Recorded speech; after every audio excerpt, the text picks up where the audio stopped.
For the past few years, gamers have been waiting for an Avengers game to be released on next-gen consoles. It took a while, but eventually we got revealed a first mission that got a mixed reaction. It looked a little clunky, a little linear, Thor looked off-brand, and Black Widow looked like Lord Farquaad. As time went on, the game continued to be revealed more and more, and it seemed like no one even really knew what the game actually was. Was it co-op or single player? Was it campaign focused or multiplayer focused? Loot? Customization? What the fuck is a war zone? A drop zone? Mega Hive? What even is this game? As we narrowed closer to release, it was made more clear that the game was basically a looter shooter but without the shooter. Besides Black Widow, that is. It would have vendors, loot, chests, factions, quests, daily and weekly objectives. It's Destiny, but instead of an FPS, it's in a beat-em-up third-person style like any other superhero game. As the weeks grew closer to release, I started to become really interested in the game myself. I've always loved superheroes, and I played tons of superhero games as a kid. With the addition of a multiplayer focus and live service elements, I was sold. I used to be a big Destiny player, but I fell off the franchise last year. Destiny 1 was chef's kiss, but Destiny 2 really didn't scratch my looty, grindy pseudo-RPG itch like it used to. With the way modern gaming is going, with the battle passes and in-game marketplaces, every game is starting to hop on this trend and I'm all for it. Now that those dreaded days of randomized gambling boxes is behind us, a lot of bigger AAA games have adopted a more grind for the cosmetics you want, or if you're too lazy, buy it mentality. I'll give you $200 for all of them. That seems a little low. Take them somewhere else then. Every game has a grind these days. Every game has to have customization and some kind of incentive to keep playing day after day. I mean, look at Call of Duty. It used to be just hop on in a match and shoot people, maybe you'll level up and unlock a new calling card. Now it's all about double XP, exclusive limited time modes and skins. Play this week and you'll get to play on those smaller maps you like so much. A lot of people wanted this game to be the same as every other superhero game. A neat little single player campaign, some costumes, and that's it. I mean, look at Spider-Man PS4. That game was amazing. It had a great story and tons of outfits you could unlock without microtransactions. The problem is, Marvel's Avengers isn't anything like Spider-Man PS4, and it was never going to be. So here's my question. Why are you comparing them? You serious? Answer! Marvel's Avengers was always meant to be a live service game, and I get it. Some of the people hating on this game don't like live service games. They want a more Spider-Man PS4, more Batman Arkham style, and I get that. That's totally fine. But that's not this game, and it never was, and if you don't like it, you don't have to play it. Destiny and The Division have gotten hate over the years, and some of it's justifiable, but you don't have to play those games if it's not your cup of tea. What astounds me is that people are genuinely complaining that this game isn't exactly the game genre they wanted. It's ridiculous. If you don't like FPS games, you don't have to play them. If you don't like sports games, you don't have to play them. If you search up reviews, there are people belittling the experience this game has to offer because I don't like looty grindy games. Why isn't it just single player story game? I bought every in-game item that I could with real dollars, and it still wasn't enough to get everything in the game. It's clear that the Avengers just isn't really interested in being that kind of game. It's obvious that I cannot recommend completing it because the game actively pushes against it. But unfortunately, Avengers isn't that. It has little indications that somewhere down the line, maybe it could have been, but it's bogged down by all this open world, microtransaction monetized, tedious character progression that'll go on forever, multiplayer focused, bad multiplayer, generic objective, one size fits all play style, muck. I just peed in my basement. Many people have said that the story side of this game is where it shines, and I agree, but that's not all it was ever going to be. The framework of this game is that you start in the main campaign, learn how all the characters work and how the game plays, and then play with your friends and grind to level up your heroes. The initial plan was that soon after release, new free content would drop like raids, new heroes, villains to fight, and more cinematic story missions like what we got in the Reassemble campaign. To me, that sounds perfect, but for others who don't like this style of game, that's fine. You don't have to be here for it. There's an audience who already does enjoy it. And I mean, really, did you really think that there would be an Avengers game without multiplayer and elements to keep it fresh and keep you coming back? What did you expect? The game was also heavily marketed as exactly this style, so if you spent $60 wanting it to be something else, that's on you, and you deserve that now empty wallet. Let's go back in time for a second. A couple weeks before launch, the game was starting to get plagued with criticism. Let's start with the supposedly disgusting and greedy corporate business practices, the Verizon skins and 5 gum promotion. When people found out about this, they went wild. Verizon skins? They're locking skins behind a Verizon deal? How could they? The skins look ugly anyways. 5 gum? What, now you have to buy 5 gum to get content? This is terrible.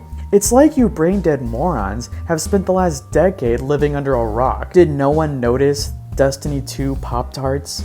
Halo Mountain Dew and Doritos? Literally Doritos for every single movie that comes out? Star Wars oranges. This has been a common business practice for years, and now you want to complain for what? Easy clickbait? I mean, really? What justifiable reason do you have to get upset at some cross promotion? If any of you idiots actually did some research too, you'd know that all you really get out of a few 5 gum codes is some avatars, some themes, and an emote. Oh yes, that's so nasty and corporate. Buying gum to get a fucking emote. Why are you gay? Who says I'm gay? You are gay. Another point of contention was the reveal that Spider-Man was going to release as a PlayStation exclusive character down the road. Spider-Man, a Sony property, would be exclusive to PlayStation.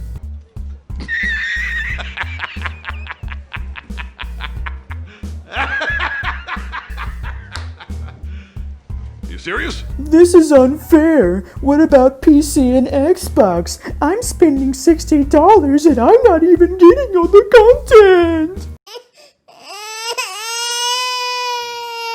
How's the pie? So good. Boo fucking who. I'm not saying I 100% condone it. In a perfect world, exclusives wouldn't exist, but hey, I'm not complaining. Me and my PS4, you know, the most successful and popular console of the last generation, are doing just fine with this news. And really, I have no sympathy for the Xbox and PC players trying to call the base game trash when the exclusive DLC hasn't even come out yet. Did everyone just forget about the years and years of timed exclusive DLC for Call of Duty? PlayStation players had to wait almost 2 years later to get what the Xbox guys had, and absolutely no one went as batshit insane as people did for their precious Spider-Man. If you want Spider-Man so bad, get the better console. We got an entire game based around him. The way he leaps off of rooftops and flips backwards to face the camera before falling into a headfirst dive is just full of the exaggerated swagger of a black teen. It gives me goosebumps every time he does it. I missed the part where that's my problem. If you want to complain that the voice acting can be kinda cringy at times, and the story is mediocre at best, you're free to do that. But complaining about this game, for all that I've listed prior, is absolutely retarded. Some of the hate is so poorly researched too. People will talk out their asses about stuff they don't even understand just because the clickbait hate mob told them to hate this game. You should be able to see... Oh, we got some stuff. Units, resources. Wait, we did earn some of these. I was reading that there's some kind of premium version of the Battle Pass. And there might be. I don't see where you would buy it, though. There totally might be. You're probably right, but it would make sense. I just don't know where it is. About a week before launch, the beta came out and it was a little buggy. I played a bit of it and encountered 0 bugs, but hey, that's just me. The game released, and while some of the bugs were fixed, a lot were still present. This is a point where some hate can actually be justified. It's no secret the game had a rocky start. Crashes, corrupt save files, game-breaking glitches. This game had it. I didn't get the game until late September, so I didn't really experience any of that. The devs seemingly fixed most of the major problems within a couple weeks. But that didn't stop people from saying the game is the complete disaster, dead on arrival. The hate train was huge for this game, and honestly, I wouldn't be surprised if a lot of it was just to get easy views. Actually playing the game for at least about 2 weeks after launch, running into glitches wasn't a common experience. Even with the beta, I didn't really run into anything game-breaking that some people describe. I definitely have over 100 hours in this game, and the most me and my friend have experienced are some funny T-posing and a rare camera or movement glitch that makes us have to restart to the last checkpoint. What, his vents just fixed? Those glitches have only happened around 3 times, and again, I have over 100 hours in this game. Some people on Reddit may say, I have bugs that stop me from being able to complete missions. To them I say, did you not notice the reload to checkpoint button? It's a pretty simple fix. The devs have shown that they listen to the fans and make quick fixes to the game's problems. Your save got corrupted? Well, now there's backup saves that automatically update as you play. You want to run inside of an outpost? You got it. Things are overpriced in the marketplace? Fixed. Some of you people act like no game ever launches with bugs. No game ever has frame rate drops. Oh no, I have like 15 frames while I'm smashing 20 enemies all at once, while particles and physics-based chunks of metal and debris from the destructible environments are flying all around. No actual shit a game's gonna lag a bit when tons of stuff is happening on screen. Seriously, people genuinely complain about low frames for brief moments here and there. If you have footage of your game lagging from start to end non-stop, I'd love to see it. This game is not a complete disaster. It runs smoothly most of the time, has very minor frame drops when the action gets really heavy, and has extremely competent and satisfying combat mechanics. The skill tree system, gear dynamics, and the way each character actually feels like you're really them is nothing to scoff at. The game is too button mashy. All you press is square and triangle. So the person who said that, 1. Actually play the game longer than 10 minutes. 2. Don't play on the maximum fucking difficulty where enemies take forever to kill. Aside from all that, some complain that the game has no content.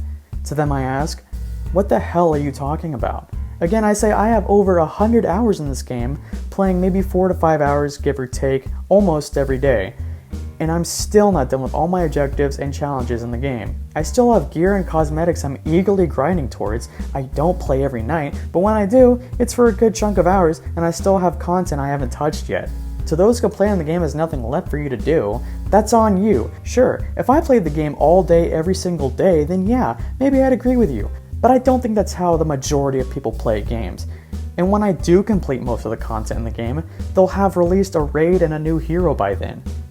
Sure, the game can get monotonous with only about 3 bosses to fight and a limited number of game modes, but they are still continually updating the game and adding new content and features. I still have gear to grind for, new cosmetics to save up units and credits for, missions I want to do, and other heroes to level up besides my main.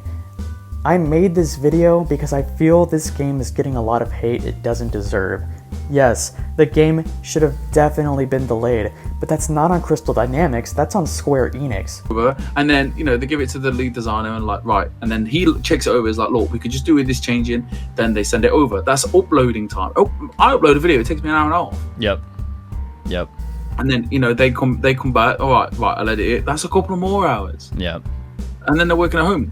There's distractions at home. They may have kids, they may have families. In some circumstances, they got people outside. They got forest fires. Admittedly, but people seem to forget when they're sending the hate over Twitter. It's like, this game is trash. This game is dead. Is that they're working on it? They're not sat at home going, "Oh, we'll do it later." They're not. They're working at it from home in uncomfortable situations. Scary COVID times. Yep. And unfortunately, this game had to be released on that date, on the date it got released, because of internal pressures. Like, we've all had a boss that's come in as like, you need to do this now. Yep. Because his boss is on his boss, and who is the lead director of this game's boss? Marvel Games. If Marvel Games is telling you to release that game, and and this director knows deep in the back of his mind that this game isn't ready, and due to no fault of anyone's of their own, due to unforeseen circumstances of COVID and forest fires and God knows what else. A computer not working. They get the computer set up. Take your computer, go work at home. We can't work in the office anymore. They get home, the computer doesn't work. Right. I mean, it's simple things like that can make a delay. The devs have shown that they are passionate and willing to patch up the problems of this game and give the fans what they want. With the pandemic and California fires causing problems with the development of this game, they are still out here fixing bugs and making new upcoming content for people to enjoy. People look at this game at face value thinking it's just an unplayable, boring mess, when in reality it's not that at all. you're so beautiful. God, she's so beautiful, man. Am I right or wrong? Look at her. Talk to me, baby. Tell me your story. Tell me yours. Let's get out of here. Let's go. Let's go have lunch. But hey, you can think whatever you want and believe the mindless, hive mind bandwagoning hate mob on YouTube and Twitter, but I wanted to come out and say something because to me, Marvel's Avengers is a fun, highly entertaining experience that has given me and my friend many hours of laughs, enjoyment, and exactly what I was hoping and expecting it to be. I'm AC Ratty, and I hope you enjoyed the video. If you did, leave a like and subscribe if you want to see more. Leave in the comments below if you agree or disagree with anything I've said. Follow me on Twitter, Instagram, and Twitch. All my gaming videos are highlights pulled directly from there. I also have my own webcomic. The link to that and my Discord are in the description. See you next time.